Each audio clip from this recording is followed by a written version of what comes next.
seperti yang anda lihat tadi, sebenarnya saya tidak keseorangan hari ini. Saya ditemani oleh Datuk Dr. Hazmiza Osman. Apa khabar Datuk? Khabar baik, alhamdulillah. Ambo cantiknya. Dan saya nak ucapkan selamat pengantin baru. Okay, terima kasih Fiza. Tahniah, Inai masih lagi di jari. Syukur, alhamdulillah. Alhamdulillah. Okey, baik. Hari ni kita ada tetamu Datuk Dr. Hazmiza, sebab kita nak membincangkan tentang topik yang cukup istimewa. Kalau minggu lepas kita bincang tentang wanita dan wang, tapi hari ini wanita dan emas. Bila kita cakap pasal emas ni ya Datuk ya, emas memang sangat sinonim sebenarnya dengan wanita. Wanita memang obses dengan emas, dan terutamanya orang Kelantan dan juga orang Penang. Orang Kelantan. Orang Kelantan dengan orang Penang ya, samalah saya orang Penang. Dan kita ada juga lagi satu tetamu yang pakar tentang emas, tapi sebelum tu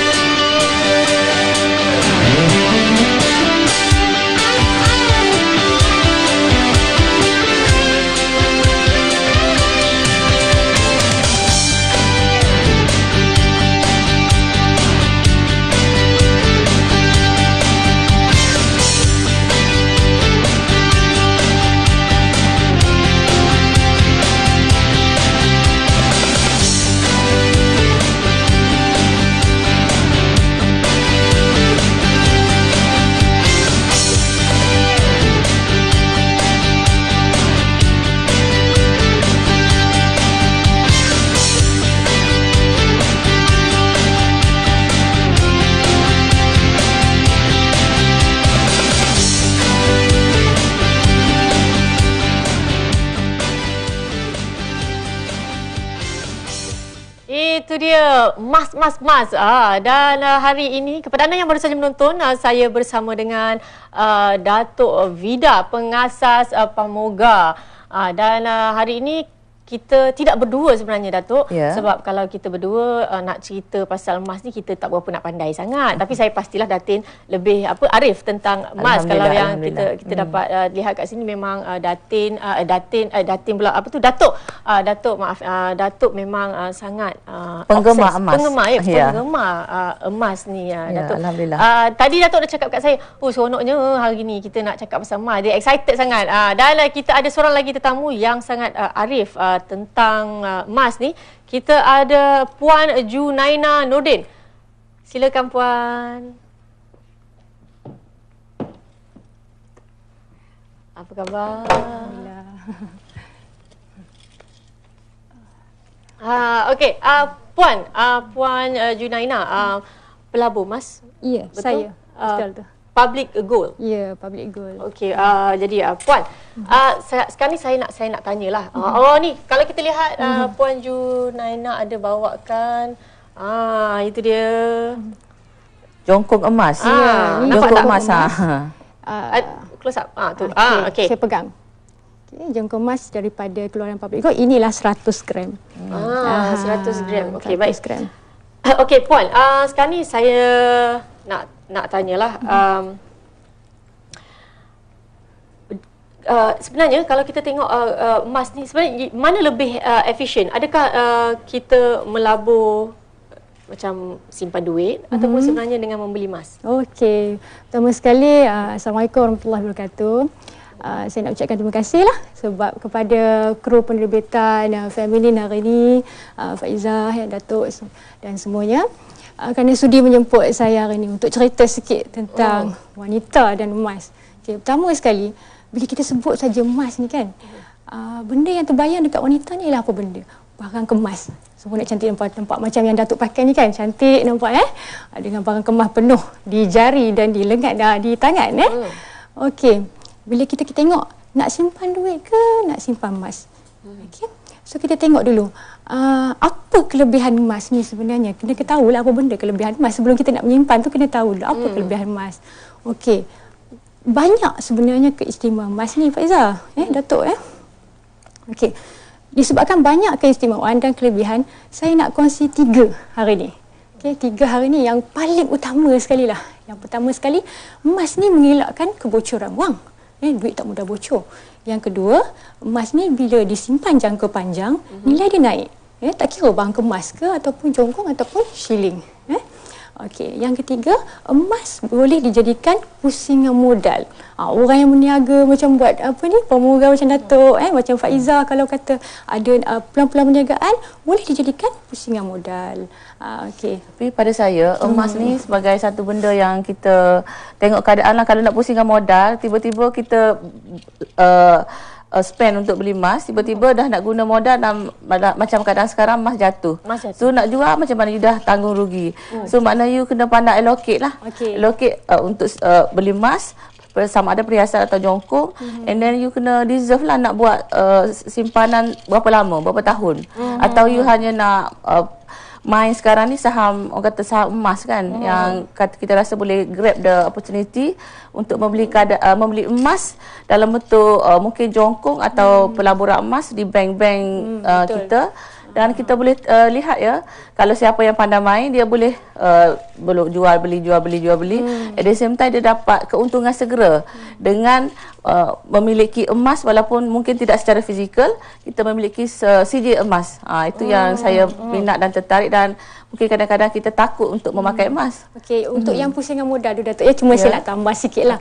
Okey, sebenarnya pusingan modal ni yang saya maksudkan, selain daripada kita menjual dan membeli emas secara kata apa, aktif, beli pada harga rendah dan kita jual pada harga tinggi, tetapi emas ni sebenarnya boleh digadaikan. Jika kita katakan kita perlukan modal lah untuk pusingan perniagaan macam saya katakan tadi, emas 999, 916 boleh kita bawa ke arah NUR ataupun mana-mana pajak negara Islam untuk dapatkan modal perniagaan. Bila kita dah berniaga, dah stable, kita boleh tebus balik emas tu. Jadi emas bila disimpan jangka panjang, naik nilainya.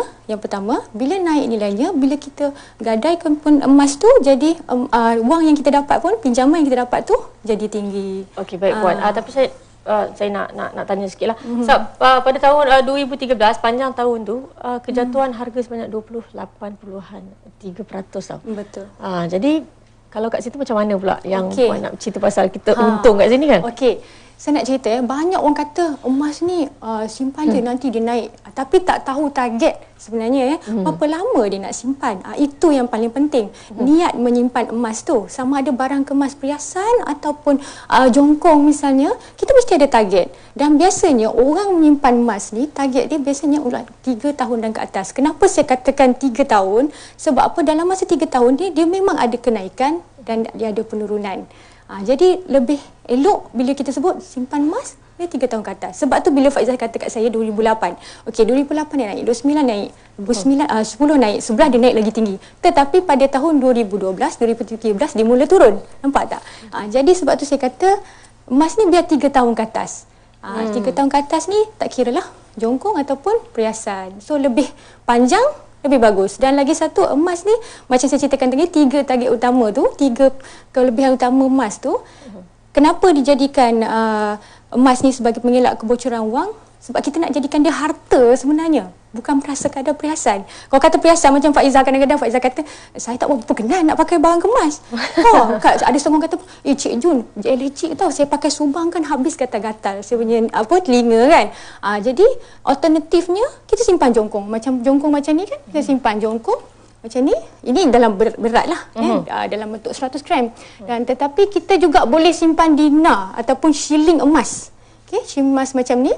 Harganya tak mahal, dalam RM570 je sekarang ni. Jadi sangat berbaloi, sangat berpatutan untuk semua orang. Even saya punya anak kecil pun saya dah latih untuk menyimpan emas supaya elak kebocoran wang. Bila kita pergi bagi dia duit belanja, benda pertama yang ada dalam otak manusia ni bila dalam bentuk wang ialah duit belanja. Belum dapat lagi dividen ASB, kita dah fikir dah, nak beli sport rim. Esok kata rasa nak beli mana ni, kalau ada sale Songgo ni rasanya habis dah ni RM600 handbag ke tak? Okey Puan, sebenarnya kalau kita nak cerita pasal emas ni memang tak boleh nak habis. Sebenarnya banyak, panjang sangat cerita. Tapi sebelum itu kita berehat seketika dan kita kembali selepas ni. Masih lagi membincangkan topik mengenai wanita dan emas, dan kepada anda dekat rumah kalau ada soalan ataupun nak bersembang bersama dengan Datuk dan juga Puan Junaina, bolehlah hubungi kami di talian 03 Kita ada kat sini 0322829062 ataupun boleh like Facebook kami Feminine TV 1 dan juga boleh follow kami di Instagram ataupun di Twitter Feminine_TV 1. Baik Datuk. Ya. Tadi Datuk ada bagi tahu yang sebenarnya Datuk memang sangat minat emas ya, dan kalau cincin pun daripada pendant Datuk akan jadikan cincin. Sebab bila kalau pakai kecil betul lah macam Datuk cakap tadi, memang orang tak nampak kan. Jadi Datuk sejak mula sebenarnya Datuk mula minat ataupun mula mengumpul barang-barang emas ni sebenarnya. Okey, saya alhamdulillah berjaya mengumpulkan koleksi peribadi dan emas saya lebih kurang 10 tahun yang lalu lah. Tapi masa tu kita tak tumpu sangat beli emas sebab kita banyak kepada tumpuan untuk modal perniagaan. Tapi dalam masa yang sama saya cuba membeli emas, dan saya beli juga emas yang lama-lama sebab saya emas paung apa semua saya beli untuk koleksi peribadi saya. Dan saya tengok bila sekarang ni memang harga sangat berganda-ganda naik. Kalau dulu 1 gram lebih kurang RM80, sekarang dalam keadaan sekarang sebelum jatuh ni RM185. Tapi sekarang you tahu ke berapa harga sekarang? Lebih kurang 140, 130 saja. Jadi waktu yang sesuai untuk kita membeli emas sekarang, untuk kita labur ataupun untuk kita pakai jadikan perhiasan. Dan sebagai orang Kelantan, kalau kita tengok di pasar-pasar atau di mana-mana orang Kelantan akan ni setakat ni kalah lah Mami Jarum orang Penang tu.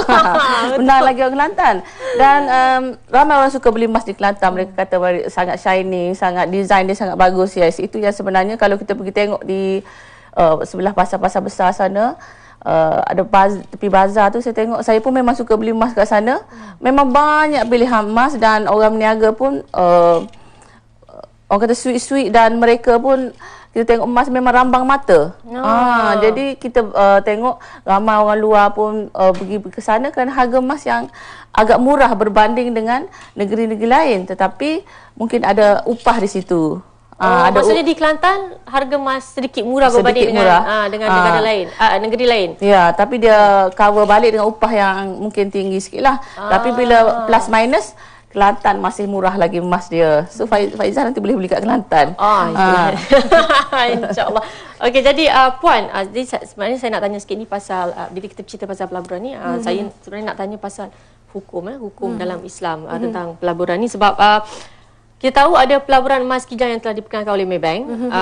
Lepas tu saya pernah membuat satu panggilan telefon dekat bank untuk tahu cara-cara urus niaga tentang akaun emas ni lah. Dan saya juga diberitahu bahawa jual beli emas ni hanya berdasarkan harga semasa dan tidak mewakili emas fizikal.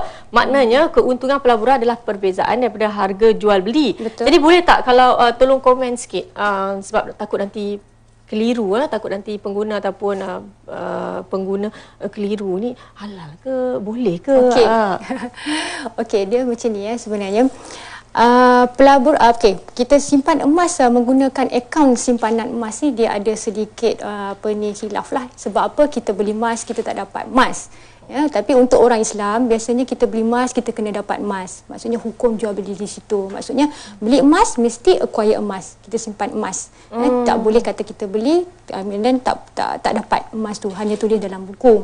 Tetapi orang kata kenapa ada juga yang beli melalui buku ni atas sebab-sebab lain lah. Contohnya macam tempat dia banyak sangat berlaku kecurian, rompak, takut orang curi apa semua. So dia still belilah untuk yang dalam buku macam gold investment account ataupun daripada Maybank ataupun daripada public bank. Okey, tapi kalau misalnya kata daripada segi Islam, beli emas kena dapat emas. Maksudnya kita beli sebab dia komoditi, kita beli barang mesti dapat barang lah. Tak bolehlah beli dalam maya lah. Tapi untuk tujuan keselamatan, kalau kita beli untuk kita banyak kan, kalau sekilo tu okey lah. Banyak kilo, so takkan kita nak carry dan kita terpaksa bersusah hati nak simpan emas tu. Itu yang saya katakan tadi. Sebab apa, kalau kata ada masalah dari segi tu, memang boleh belilah dalam bentuk buku. Tetapi sekarang ni sebab kita ada lagi satu servis perkhidmatan di mana kita boleh sewa safe deposit box seperti simpanan selamat. Bila kita sewa satu peti simpanan selamat, macam public safe ni dia ada sediakan perkhidmatan peti simpanan selamat. Walaupun kita beli dalam 100 gram ke 2 kilo pun tak apa, boleh simpan dalam peti simpanan selamat. So kita nak pergi mana pun rasa lega. Benda tak ada dalam rumah. Baik Puan. Okey, kita ada panggilan telefon. Ada orang nak tanya. Hello. Silakan. Hello. Hello, selamat pagi. Assalamualaikum. Selamat pagi. Waalaikumsalam. Ya, Nora.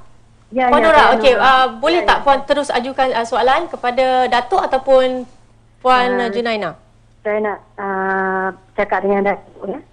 Dengan Datuk, ya, baik. Assalamualaikum Datuk. Waalaikumsalam Nora. Terlebih dahulu saya nak ucapkan setinggi-tinggi tahniah atas perkahwinan Datuk. Semoga berbahagia, semoga berjannah. Terima kasih Nora. Ya, saya memang minat lah dekat Datuk. Saya memang pakai jenak barangan Datuk. Oh, alhamdulillah. Dan saya suka tengok Datuk pakai mask dan saya sendiri pun peminat mask Datuk. Alhamdulillah kita geng ya. Ya, okey. Dan saya tak ada apa pagi ni, saya cuma pagi nak cakap dengan Datuk dan saya ucap tahniah, setinggi tahniah dekat Datuk dan semoga Datuk berbahagia selalulah. Terima kasih, amin. Terima kasih Nora. Nanti Nora beli emas Nora. Sekarang waktu yang sesuai. Nora nanti beli emas banyak-banyak kat Penang kan Nora? Beli kat Kelantan. Kat Kelantan. Oh, silap kat Kelantan. Kat Kelantan murah lagi. Yes. Baik, terima kasih Nora. Okey, saya nak tanya Datuk tadi bila Datuk cakap Datuk pun memang ada simpanan pelaburan emas. Alhamdulillah. Bila dan kenapa? Waktu tu saya start tahun lepas lah. Bila waktu tu emas memang merudum jatuh disebabkan masalah peperangan ya di Cyprus masa tu, dan emas memang jatuh. Kita kalau boleh, saya dengan and the gang saya ni pengumpul ni memang pergi kat kedai emas beli emas, tapi bila kita fikir mana nak simpan, takut lah kan. Dan saya cuba tukar kepada CJ lah. Itu pun saya was-was juga boleh ke tak, tetapi disebabkan kita punya masalah orang kata nak menyimpan dan kita pun bukanlah kata jual beli betul-betul nak main, tapi ingin memiliki lah. Kita rasa walaupun beli CJ tapi saya rasa seperti memiliki fizikal lah pada saya. Dia CJ ni dia maya. Kita tak nampak emas tu. Disebabkan nawai itu kita dan kepentingan kita tu macam mana tadilah.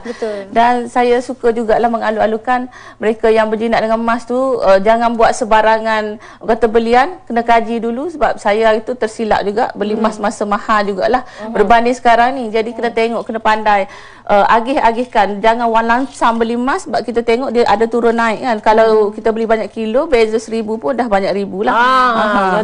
Jadi banyak sebenarnya info tentang emas ni, tapi sebelum kita masih lagi dalam perbincangan tentang emas dan wanita. Saya nak tanya Puan, boleh tak bagi tips sikit? Ini kita ringkaskanlah. Boleh, macam mana nak beli emas ni? Ada 6 tips. Ni saya cakap laju sikit lah. Ada 6 tips ni. Semua ni kalau boleh semua kawan wanita nak beli emas, kena tengok tips ni. Pertama sekali, kena tengok harga dulu. Harga setiap kedai emas ni semua berbeza sebenarnya. Bukan sama Kalau harga dekat Pokoh, Wacan, Tomei semua tu dia ikut harga FGJAM, Federal of Goldsmith and Jewelleries Association Malaysia. Kalau kita dapat bawah daripada harga FGJAM tu, itu lagi bagus. Lagi tinggilah kita punya pelaburan tu. Yang kedua, pilih barang kemas 916 ataupun 999. Ini dua je lah yang bagus. Sebab apa? Nilai dia lah bila kita gadai pun kita dapat tinggi. Yang ketiga ialah pilih barang kemas yang tak ada upah tukang kalau boleh. Walaupun sebenarnya barang kemas ni kalau kita pergi ke mana-mana kedai emas ada upah tukang. Berdasarkan kadang-kadang 10 gram rantai ke apa ke, memang ada kadang beza ke upah tukang 100, 150. So kita kena bargain dari situ. Kalau boleh pilih yang tak ada kos upah tukang. Kalau di public gold, barang kemas memang tak ada upah tukang, cuma kos pengangkutan saja RM20. Yang keempat, pilih barang kemas yang padu. Kalau boleh yang kata apa, dia tak ada holo dalam dia tak kosong. Sebab apa? Macam saya ni suri rumah juga. Dia bila buat kerja, pakai barang kemas yang kurang padu, goreng nasi lah apalah, dia cepat putus. Yang kelima, jangan pilih kalau boleh yang ada batu-batu permata. Sebab apa? Batu permata ni tidak dikira sebagai barang kemas. Bila kita nak jual balik, dia akan cabut batu. So tinggal emas sajalah yang kita jual balik. Yang keenam, yang ni yang paling ni sekali lah, pilih susut nilai yang paling rendah kalau boleh. Terima kasih Puan. Datuk. Ya, saya. Kata yang paling ringkas.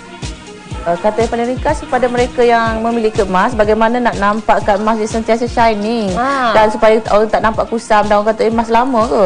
Sebenarnya mudah saja. Mungkin teh kita kan, teh lepas minum tu kita boleh rendamkan ni, rendamkan emas kita, kemudian kita boleh berus dengan ubat gigi and then letakkan dekat toskan dia lah. Tak nak lap-lap dia, nanti dia masih terima kasih Datuk. Kita tak ada banyak masa sebenarnya, jadi saya nak ucapkan kepada semua yang beragama Hindu, selamat menyambut Thaipusam bersama kami lagi minggu depan.